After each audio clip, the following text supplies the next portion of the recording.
everybody. It's Nick from Scoreboard Addicts Podcast, and today I'll be conducting your day 6 of our Beer and a Take, 25 Beers of Christmas, and I'll be reviewing Evil Twin Brewing's Aún Más Café Jesus. It's an imperial stout with coffee added, 12% alcohol by volume. I love my stouts. I said it in the last episode, and I'm here to review one today for you.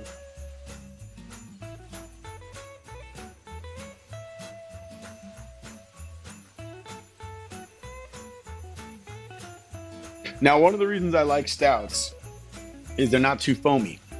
This stout, because it's infused with coffee, is going to look flat. As it sat here, as you noticed, it started to get ahead a couple seconds after. This is one of those stouts, kind of like Guinness, or not Guinness, I take it back, kind of like Left Hand Nitro Milk, where you can turn the bottle all the way over and give it a shake, and it's not going to overflow on you because it doesn't have that much carbonation in it. But if you want to get a little head on there, just turn that bad boy right upside down, straight into the cup that you're drinking out of. Smells like a stout.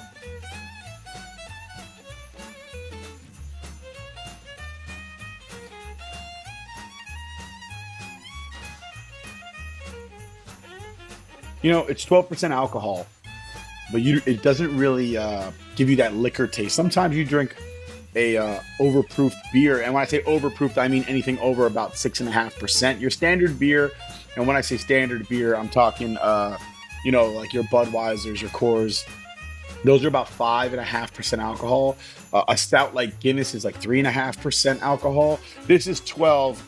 So you would think that by comparison, it would have a really strong liquor taste, similar to Goose Island's Bourbon Barrel. That's about a 12. And you can taste the liquor in it. This, however, does not. The fact that it's 12% alcohol and doesn't have that is a little dangerous if you're a beer drinker. You sit down and have a couple of these bad boys, you'll be floating in a bit. The coffee taste is not overwhelming.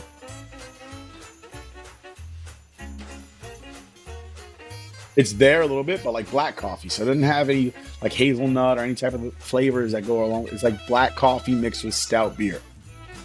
My take for this episode is this is my favorite time of year, actually. It's kind of crazy to say. I know what you're saying.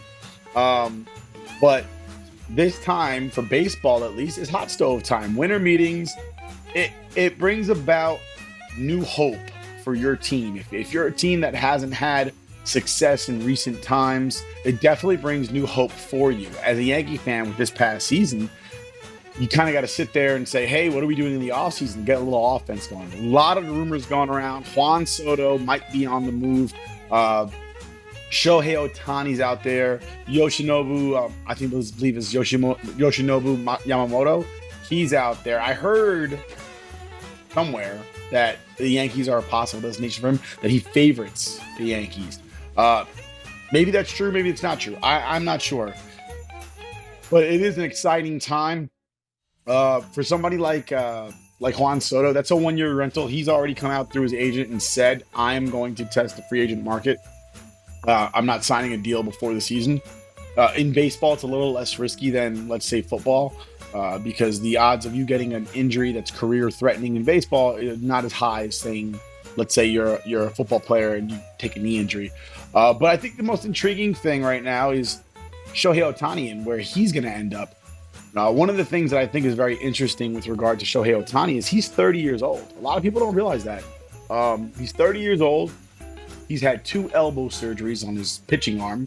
And I think the novelty, other than he's a very good hitter, but the novelty of him that would make him a $600 million player is the fact that he pitches and he hits. And he pitches at a pretty decent level, and he hits at a very good level. But he's not going to pitch until 2025 at this point. At that point, you're talking he's age 31 and he's trying to make a comeback from his second Tommy John surgery. A couple of months back, I ran the numbers on Tommy John surgery. There's only been like 6 people that have had 2 Tommy John surgeries and lived to tell the tale.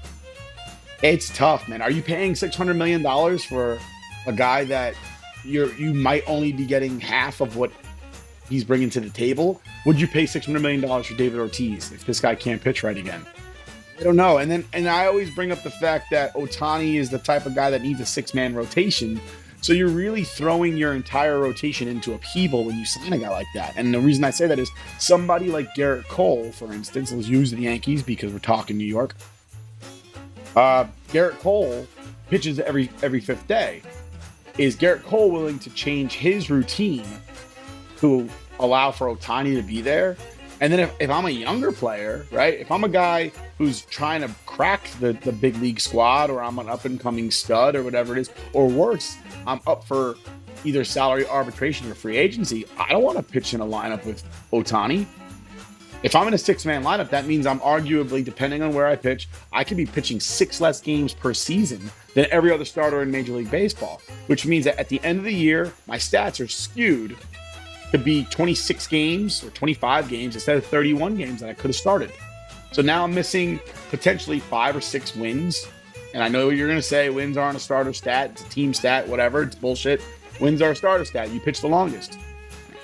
Your team has a higher odd of you winning or losing depending on how you pitch as a starter. And also your strikeouts are going to be lower because you're missing 6 games. And then on top of that, teams will use that against you and say, well, we don't know if you could pitch. We have a 5-man rotation. We don't know if you could pitch 31 starts in our town. You did 25 elsewhere, so we don't know. So if you're a young guy looking for your first taste of free agency and you have to spend your last year doing a 6-man rotation that you never really wanted to be a part of in the first place, I mean, how do you feel about that? How would anybody feel about that? It's just kind of, it's like being a young stud quarterback on the brink of free agency, and all of a sudden you switch to a running program. You're like, wait a second, hold on. I'm trying to get my big payday, and you're taking away some of my snaps. You're giving them to the running back. I'm not saying it's not good for the team. I'm saying is the players may not be amenable to it. So Ohtani and where he signs and how much money he signs is a big ongoing question mark. Again, he's injured right now. Isn't going to pitch for another year. Second Tommy John surgery.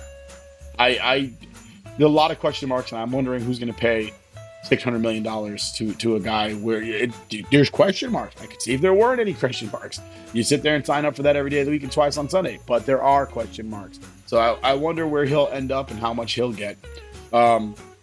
But yeah, I'm wondering where Soto's going to go. There's conversations about him potentially ending up with the Blue Jays. Obviously, the Yankees are kind of talking like he's almost on the team already. It's a 1-year rental, so whomever gets him is at the end of the season going to have to compete for his services in free agency.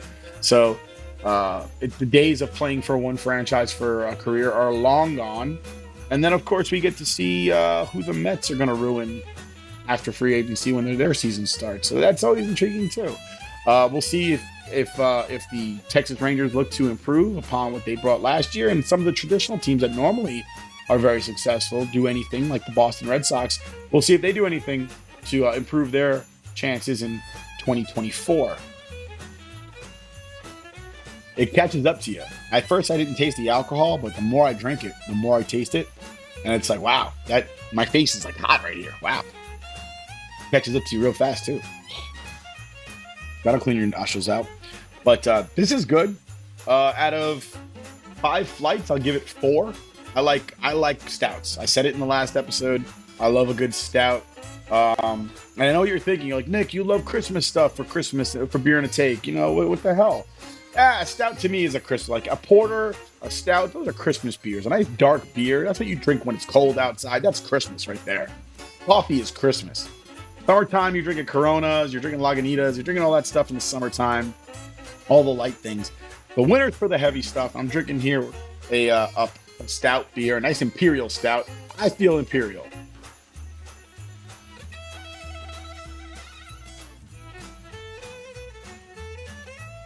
That ain't Guinness, I'll tell you that. Guinness ain't that strong. Like I said, Guinness is about 3.5% alcohol, something like that. This boy is 12. It says, on a pilgrimage for immortal craft beer, we tripped on these heavenly coffee beans, threw them in, and created damn good aromas, a thick fudge-like body, pitch black color, and obviously only made it in limited amounts. And the taste, furthermore, Jesus. Un más café Jesus is what it's called. And the reason I say Jesus and not Jesus is, as you can see, there's an accent over that U, which makes it Jesus instead of Jesus. Definitely 4 flights. that was my beer. That was my take. I'll catch you guys next time.